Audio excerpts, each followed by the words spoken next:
E foi o tempo em que a papinha dos bebês tinha que ser pastosa, com os ingredientes triturados, misturados e oferecidos em colherzinha por um adulto. A orientação agora é que os pequenos tenham autonomia na hora de comer. A recomendação é da Sociedade Brasileira de Pediatria e segue o método BLW, uma sigla em inglês que traduzida significa que os próprios bebês devem levar sozinhos até a boca alimentos sólidos e separados. A ideia é descomplicar a difícil tarefa de fazer os filhos comerem. Entenda melhor na reportagem de Elaine Cortez.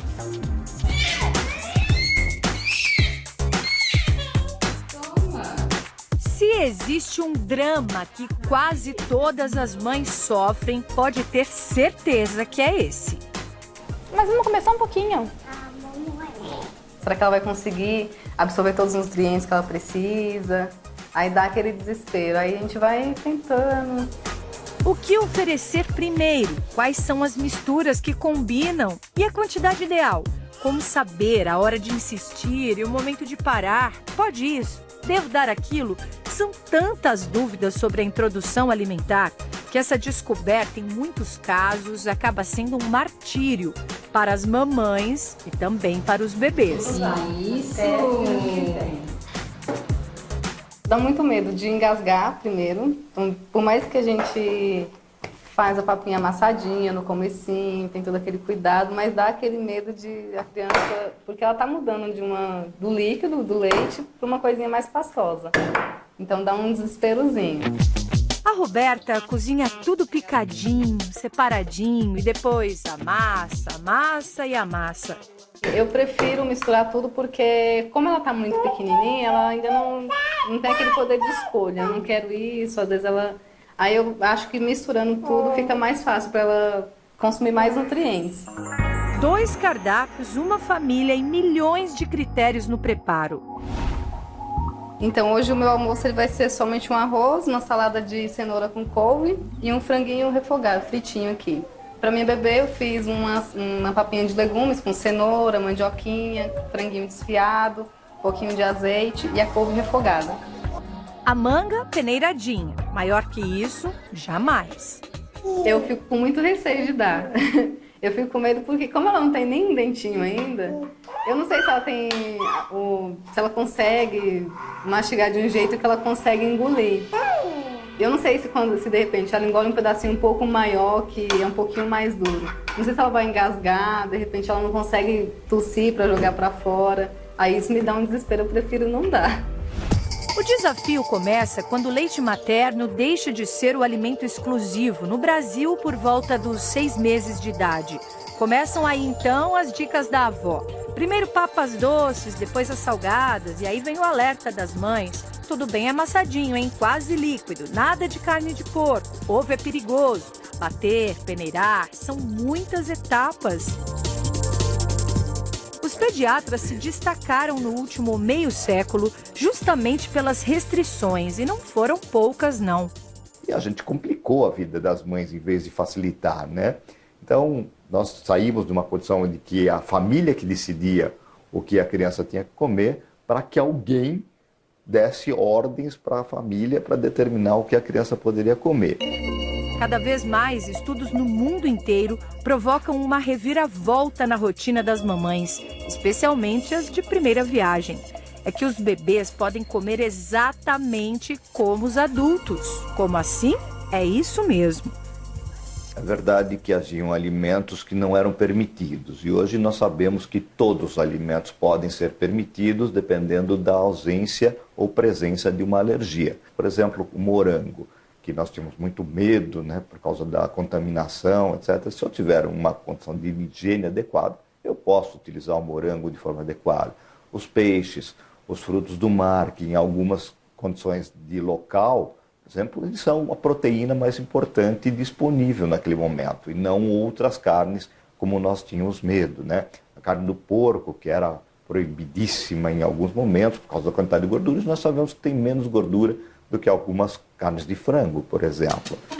Pode ser qualquer tipo de carne, desde que macia, com temperos naturais, E uma sugestão: desfiadas, moídas. Aquela história de põe na sopa, tira da sopa, cozinha com feijão, tira do feijão, tá errado, ficou lá atrás. Tudo bem, mas por onde começar? O que eu vou introduzir primeiro depende muito da condição do próprio país ou da região. Antigamente a gente sempre introduzia as verduras, os legumes, as folhas e as verduras cozidas por uma determinada questão de facilidade de preparo. Era muito mais fácil fazer uma papinha desse tipo de elemento, colocar o cereal amassado. Hoje a gente utiliza bastante uma fonte de proteína, que é a própria carne. Eu posso introduzir até a carne como primeiro elemento num país que tem muita anemia. Então eu introduzo uma fonte de ferro e uma proteína de boa qualidade como primeiro lugar.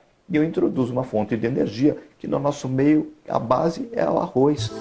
Só não pode tudo mais adocicado, tudo mais salgado, para não provocar uma indução maior ao açúcar ou ao sal. Basta alternar e está tudo liberado? Sim, tudo que for saudável para um adulto também é para um bebê. Um estudo britânico chamou a atenção da comunidade pediátrica. Até o tão temido amendoim não é mais um vilão. 2 grupos de bebês a partir de 4 meses foram avaliados. Um recebeu amendoim na dieta, outro não. 5 anos depois, a surpresa.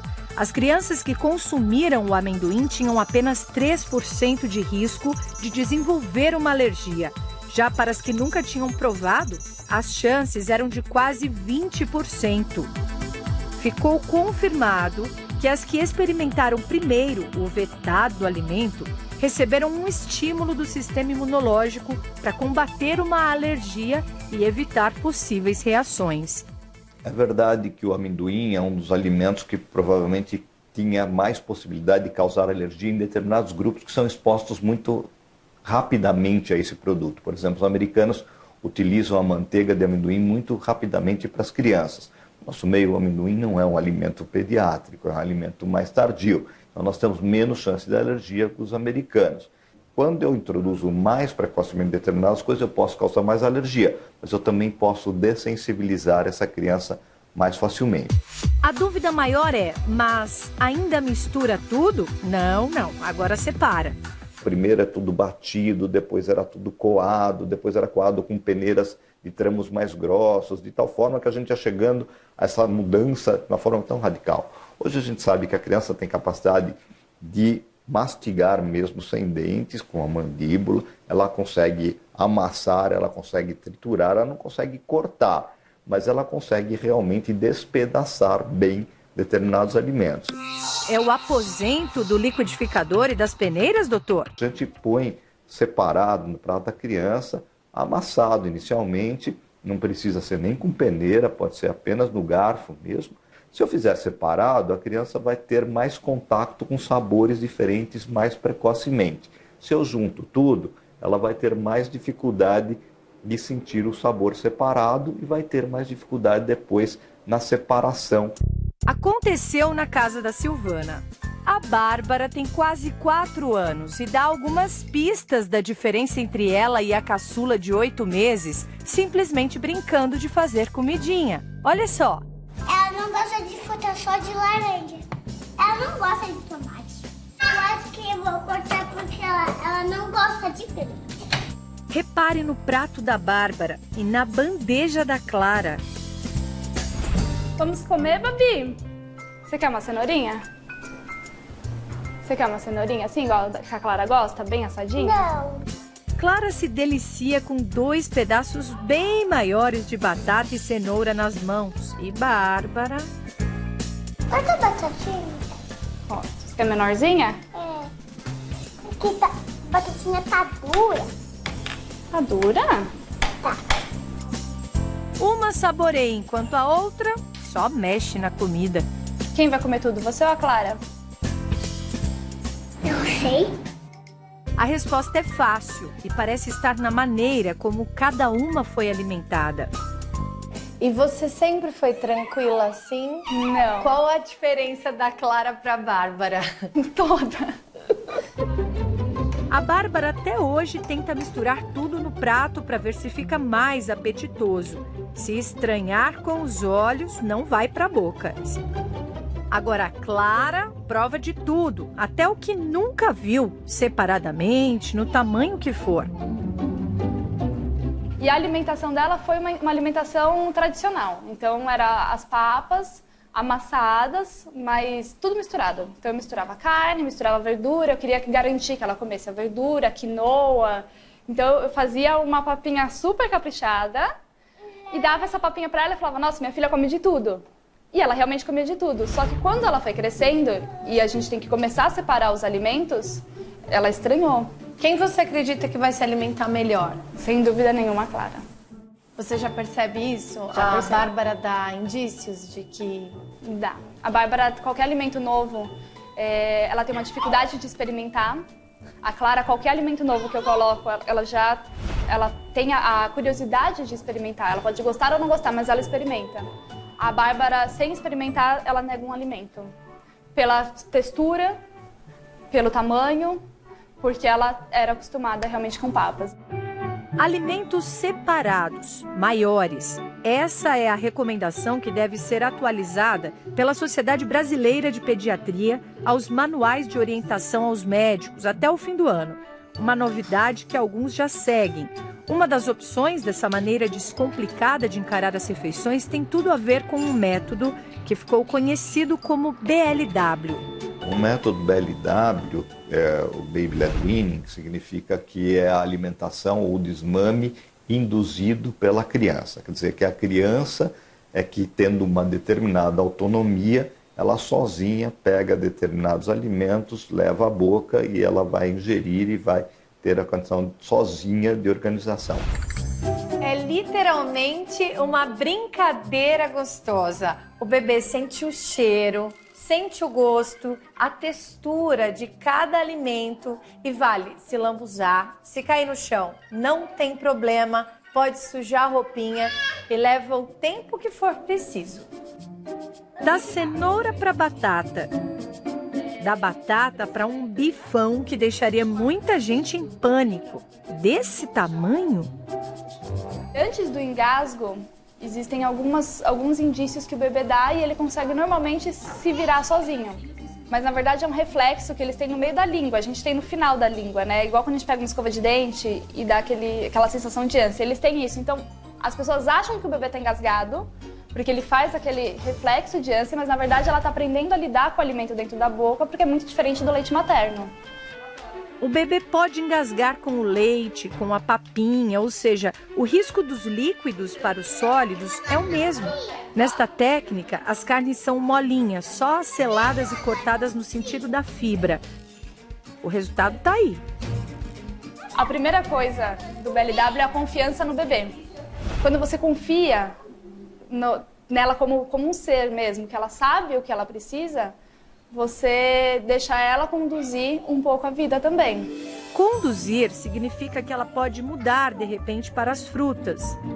Banana de qualquer variedade, uma manga inteira que pode ser até aquela com mais fiapinhos.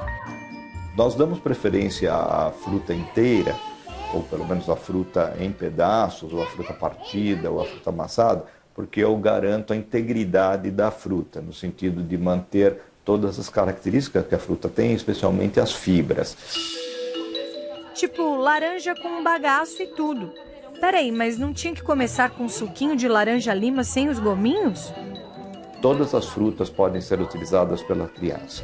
A criança, desde que ela não tenha nenhuma alergia ou não tenha nenhum problema de reação a elas, todas as frutas podem ser utilizadas de acordo com a safra, de acordo com a maturação da fruta e de acordo com o sabor específico e com a cultura da família. Mas com essa mistura, como afinal saber se ela comeu muito ou pouco? A quantidade que ela vai comer é o suficiente para que ela se sinta bem. Então, ela não é a quantidade que eu acho que ela tem que comer. Então, ela pode comer um pouquinho numa refeição e tem outra refeição, às vezes, que ela chega a comer uma manga inteira. E tudo bem. Então, eu sei que uma criança está com menos fome quando ela começa a rejeitar, quando ela começa a estar inadequada, quando ela começa a ficar nauseada, quando ela começa a ter algum tipo de reação, mostrando que ela não quer mais, ou ela afasta de qualquer forma. Fazer da alimentação uma batalha só resulta em perdedores. Talvez isso explique por que muitas crianças resistem em sentar à mesa.